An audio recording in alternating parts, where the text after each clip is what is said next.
Our garden is a magical place in July.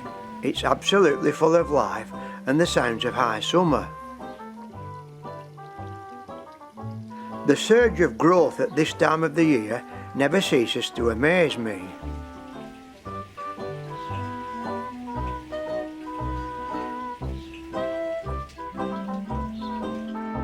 The wild orchids are in bloom, and in the pond the oxygenating plants are slowly releasing bubbles, giving oxygen to the water.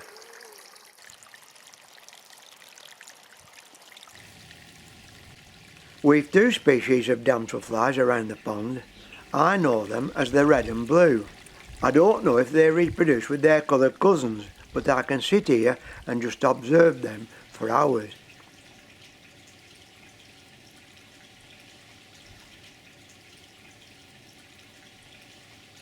The pond has a good population of water boatmen, and every year around April they reappear.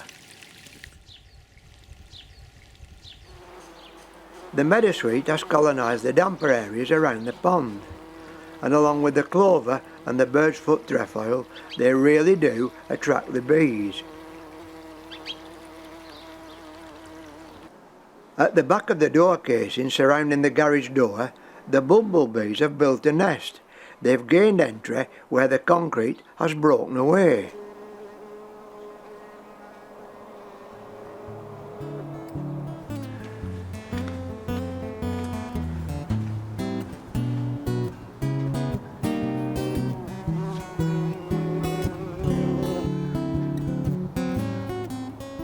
And under the stone patio along the side of the pond, a colony of tiny ants have gained access where the stone slabs have settled, but I won't be repointing them and blocking off their access.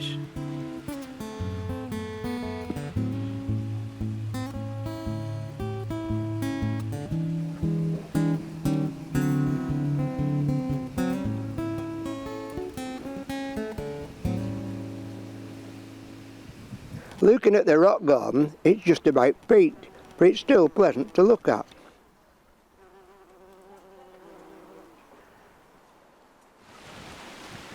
Every year in July, this lovely spring flower, the Solomon's seal, is ravaged by the larvae of the sawfly.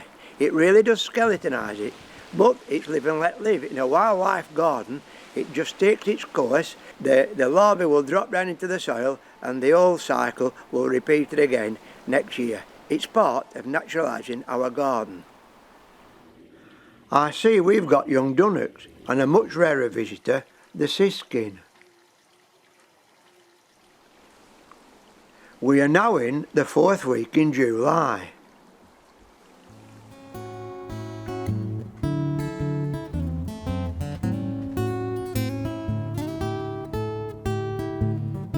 In the lawn, the selfield has finished flowering, and it just looks like we've an odd spur of knapweed now, lesser knapweed, which is now coming into flower. And I think this will be the last flower in the meadow this year.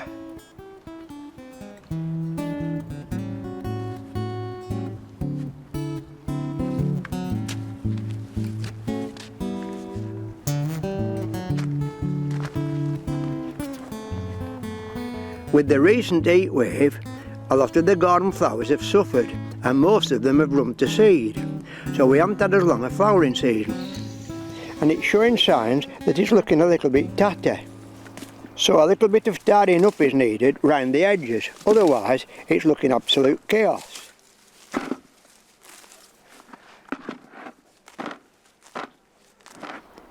It's been a good year for orchids though, and now the orchids are just setting seed.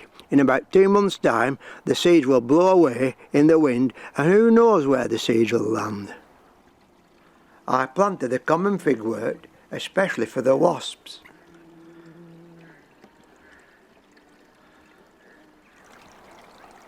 The lesser knapweed, a common wildflower, has established itself all around the garden, and it's a favourite with the bees.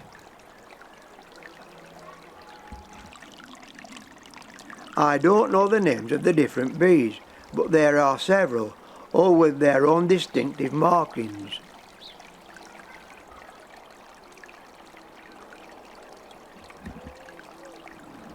This is the hairy willow herb. I know it as codlins and cream. I also planted more flashier, brighter border plants last year, and they are all helping to provide food for the bees, alongside our natural wildflowers.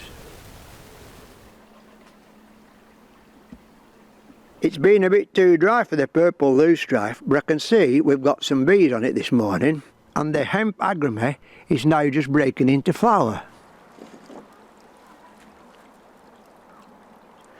This water lily hasn't flowered for about 10 years since I cut it back when I was cleaning the pond out.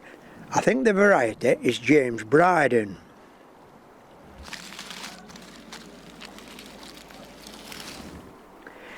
This afternoon I'm going to concentrate around the edges of the pond to see if there's any young froglets leaving it. It's about the right time of year now, end of July. It was earlier in April when the frog spawn hatched, and now we have another generation of young frogs.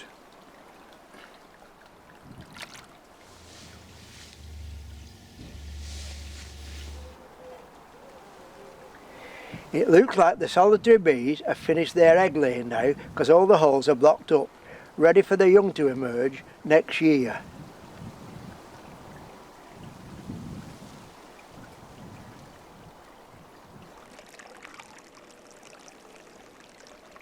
We are just witnessing a female common hawker dragonfly laying her eggs in our pond.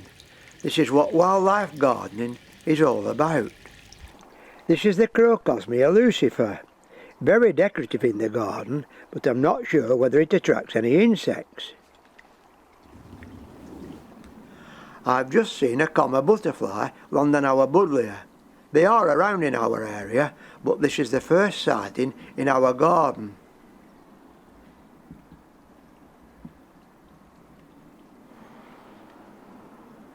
The peacock, small tortoise shell and red emeralds are also around, but as yet they are far fewer than previous years.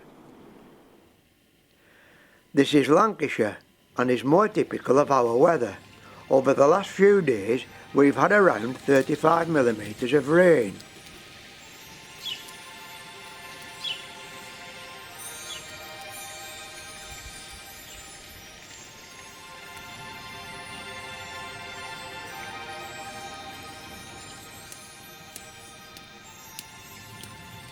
It's surprising what's about in the garden in this drizzly weather.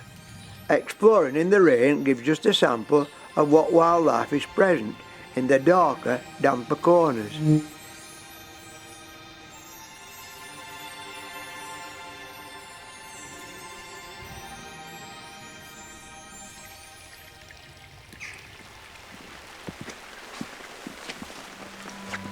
We end our garden diary for July on a typical wet Lancashire morning. So that's all for July, and I hope to see you all again at the end of August.